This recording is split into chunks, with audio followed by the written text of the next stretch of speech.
أفضل دينار ينفقه الرجل دينار ينفقه على عياله ودينار. One of the ruwat of this hadith is Abu Qilaba. In another report in Muslim, he says, the Prophet ﷺ began with the dependents. Then Abu Qilaba said, no man is greater in reward than a man who spends on young dependents, young children, or dependents who are quite younger, by virtue of whom Allah makes them chaste, or brings them benefit and enriches them. This hadith is narrated by Imam Muslim and elsewhere by Imam Ibn Majah. In this hadith, the Prophet Muhammad ﷺ clarified some forms of spending and puts them in order according to the most mandatory ones in case numerous channels of spending crowd together. In case one is crowded by a lot of dependents or channels to spend, then Prophet ﷺ then stated them in order of obligation, starting with the most important and then the next in importance.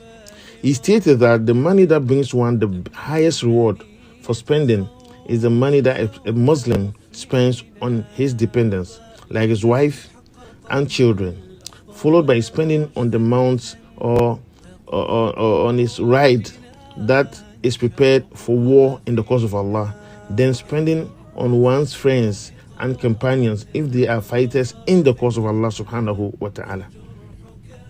Let us quickly look at the fawaid of this hadith by enumerating them into 4 categories. 1, arranging the channels of spending in order according to their merit in the way mentioned.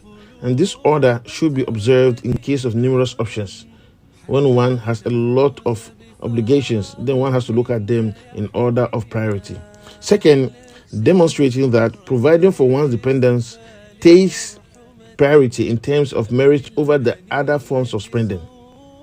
3rd, spending on jihad in the cause of Allah, like preparing equipment and men for jihad, is from the greatest channels of spending.